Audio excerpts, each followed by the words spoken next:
Magandang buhay mga bossing, welcome back naman sa ating munting channel, at kung kayo ay hindi pang kakasubscribe ay mag-subscribe na, dahil malaking tulong ito sa paglago ng ating channel. Ating umpisahan na ang pagpapatuloy ng Global Freeze Zhang Yi, ang pinakamalakas na mutan. Pagkaraan ng ilang sandali, dumating si Bailey Changqing sa venue. Nang makita niya si Zhang Yi, dali-dali siyang lumapit para kumustahin. "Hey, MY Captain. Bakit ka nakaupo dito?" Lumapit si Bailey Changqing nang nakangiti, at pagkatapos ay masuyong niyakap ang mga balikat ni Zhang Yi. Si Zhang Yi ay mukhang malungkot na nakaupo dito. Kung ikukumpara sa sikat na Gao Changkong at Tu Yunli, hindi siya kahanga-hanga. Bahagyang ngumiti si Zhang Yi, lahat ay gustong pukawin ang init, at walang gustong maghalo ng malamig na kanin. Ako, isang dayuhan mula sa labas ng lungsod, ay hindi kailanman napaboran ng mga malalaking shot sa Blizzard City, kahit na hawak ko ang posisyon ng kapitan ng Tengu. Hinimas ni Bailey Changqing ang kanyang may balbas na baba. Wala tayong magagawa tungkol dito. Anumang oras, magkakaroon ng hierarchical chain of contempt. Bilang isang dayuhan mula sa labas ng lungsod, ikaw ay medyo hinahamak sa mata ng karamihan ng mga tao sa Blizzard City. Mas masahol pa kay Gao Changkong na umakyat mula sa ilalim ng Blizzard City. Kung ano man ang isipin nila, walang pakialam na umiling si Zhang Yi. By the way, Bailey, sino ang mas gusto mo? Nagtaas ng makahulugang ngiti si Zhang Yi sa gilid ng kanyang bibig, at nakangiting tumingin kay Bailey Changqing. Lumibot ang mga mata ni Bailey Changqing sa dalawang bilog, tinitingnan si Tu Yunli, at pagkatapos ay sa sobrang sikat na Gao Changkong. Umupo siya sa tabi ni Zhang Yi, at bumulong, pareho silang nagsumite ng mga liham ng hamon kay Zhu Shuai, umaasang pangunahan ang operasyon upang palibutan at sugpuin ang Eclipse Moon. Pero sa ngayon, parang mas malaki ang pag-asa ng Samsara Team. Kailangan kasi ni Yan Yunwei na ipagtanggol ang Blizzard City. Kahit na si Tu Yunli ay napakalakas at may kakayahang gumabay sa mga malalaking laban. Ngunit kailangan pa rin ng kaligtasan ng matataas na opisyal ang kanyang proteksyon. Kaya kung kailangan kong pumili ng isa sa dalawang taong ito, iboboto ko pa rin si Gao Changkong. Biglang malamig na sinabi ni Yang Xingxin, sila lang ba ang pinili mo? Saglit na natigilan si Bailey Changqing. Pagkatapos ay nakita niya ang makahulugang ngiti ni Zhang Yi, at napagtanto na hindi niya napapansin si Zhang Yi. Ngunit maaari bang maging pinuno ng operasyong ito si Zhang Yi? Tumawa si Bailey Changqing, Zhang Yi, bakit hindi ka pumunta dito? Hindi ka ganoong klase ng tao.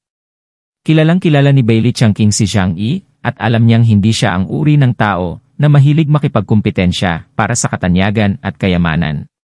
Kung maaari, mas gugustuhin ni Zhang Yi na humiga sa bahay kaysa makisali sa anumang gawaing hindi nauugnay sa kanya. Pagkatapos tumawa, maluwag niyang sinabi, higit pa rito, ikaw ay mula sa labas ng lungsod. Hindi ko ibig sabihin na maliitin ka, ngunit sa Blizzard City, ang mga tao ay may ganitong uri ng xenophobic sentiment. Hindi ito halata sa mga ordinaryong oras, ngunit ito ay lalo na kitang-kita sa mga kritikal na oras. Nagkibit balikat siya, hindi ba't ganoon din sa Tianhai City noon? Ngumiti si Zhang Yi at sinabing, iyan ang sinasa. Agad na tumahimik ang lahat at binati si Zhu Zeng. Kumaway si Zhu Zeng sa lahat at pagkatapos ay pinaupo silang lahat. Ang lahat ay tumingin kay Zhu Zeng ng may pag-asa. Naghihintay sa kanya na ipahayag ang taong namamahala sa ikatlong pagkubkob at plano ng pagsugpo. Ang istruktura ng kapangyarihan ng Blizzard City ay magbabago rin bilang isang resulta.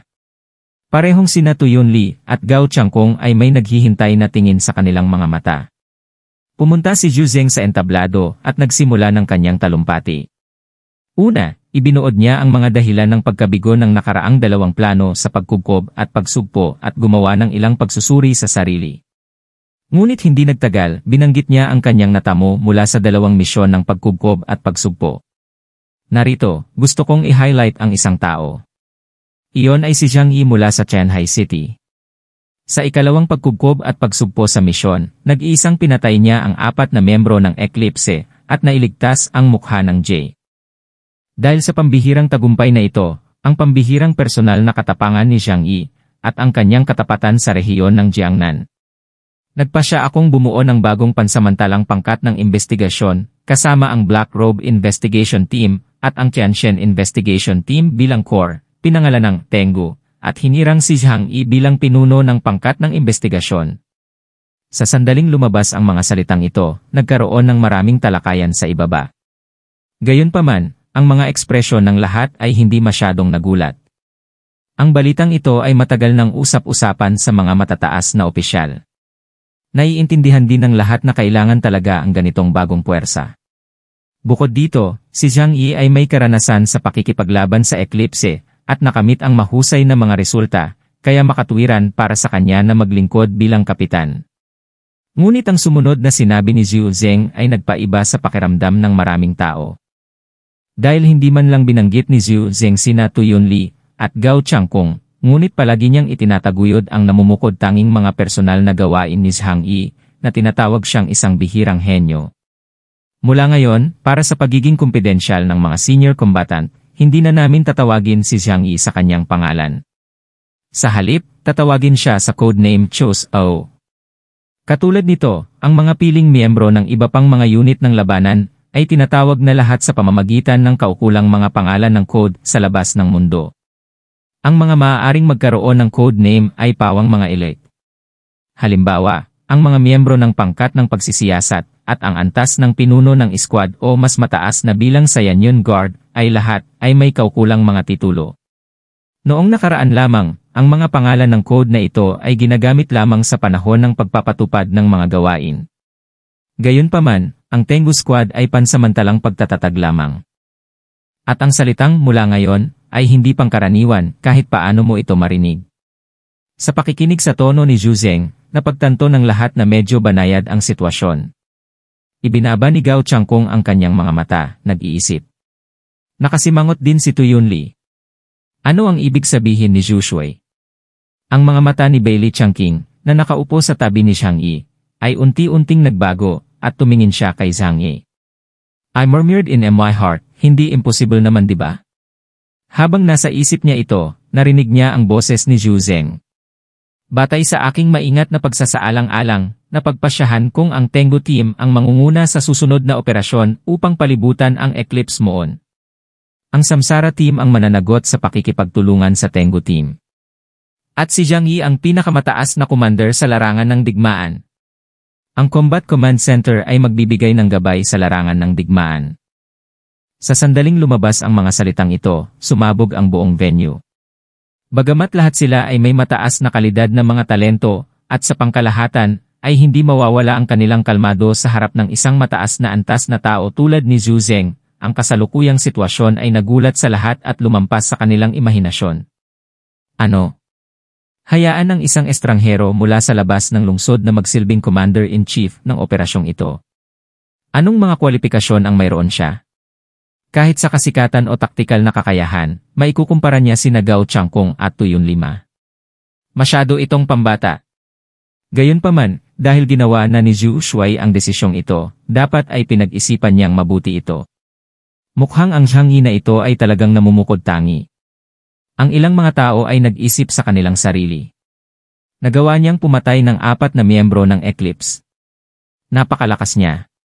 Pero kung siya ang mag-utos sa mga taong tulad ni Gao Changkung at Tu Yunli, boss. Ang ilang mga tao ay mabilis na nalaman ang sikreto. Nag-aalala ba si Zhu Shui na ang kanyang mga dakilang tagumpay ay mabigla sa kanyang Panginoon? Kaya naman pumili siya ng isang madaling kontrolin na dayuhan mula sa labas ng lungsod upang gampanan ang mahahalagang responsibilidad. Ngunit kung siya ay hindi sapat na kaya, at ang ikatlong pagkubkob at pagsugpo ay mabibigo, ang problema ay magiging napakalaki. Ang bawat isa ay may kanya-kanyang iniisip. Mabilis na nabawi ni Tu Yunli ang kanyang kalmado pagkatapos magmukhang natulala. Para naman kay Gao Changkung, mukhang nagalit si Ji Yoshen at tuwang-tuwang sinabi, sino siya? Pwede rin siyang maging commander natin. Umiling si Gao Changkung sa kanya. Dapat may dahilan si Zhu Shui sa kanyang desisyon. At narinig ko rin na kakaiba itong si Zhang Yi. Si Gao Changkung ay may magandang relasyon kay Bailey Changqing, kaya nabalitaan niya ang tungkol sa ilan sa mga ginawa ni Zhang Yi. Si Zhang Yi ay mukhang kalmado. Binati na siya ni Zhu Zeng at Deng Yuanbo tungkol sa bagay na ito, kaya hindi na siya nagulat. Sa kabaligtaran, mukhang nalilito si Bailey Changqing. Tumingin siya kay Zhu Zeng sa stand, at pagkatapos ay kay Zhang Yi na mukhang kalmado, at pagkatapos ay napagtanto niyang matagal nang alam ni Zhang Yi ang lahat. Tinampal niya ang noo niya. Hindi katakatakang pumayag kang tanggapin ang posisyon bilang kapitan ng Tengu Team. Lumalabas na ipinangako sa iyo ni Zhu Shuai ang napakalaking benepisyo. Sa sandaling matagumpay na ang misyon ng pagkubkob at pagsugpo sa Eclipse, walang alinlangang makakatanggap si Zhang Yi ng malaking gantimpala, at magagawa rin niyang maging bayani sa buong rehiyon ng Jiangnan. Kahit sa buong kaharian ng Huaxu, ang mga alamat tungkol sa kanya ay ikakalat sa mga tao. Tanungin ang iyong sarili, kung may ganitong pagkakataon sa harap mo, si Bailey Changqing ay magmadali upang sakupin ito. Tumingin si Zhu Zeng kay Zhang Yi sa audience. Captain Zhang Yi, please come up and say a few words. Biglang tumayo si Zhang Yi at naglakad papunta sa front desk sa ilalim ng tingin ng lahat. Sinulyapan niya ang lahat ng naroroon at nagsabi ng maraming opisyal na salita na hindi ko na ulitin dito. Gagawin ko ang aking makakaya upang pabagsakin ang mga masasamang loob na ito at pangalagaan ang dignidad ng rehiyon ng Jiangnan at ng buong bansa ng China. Tungkulin nating ibalik ang kaluwalhatian ng ating bansa. Salamat. Nga pala, huwag mo na sanang gamitin ang tunay kong pangalan kapag tinatawag ako sa posisyon ko sa trabaho simula ngayon. Sa susunod uli mga bossing mag-subscribe na kayo para may pambili na ako ng merienda. Salamat.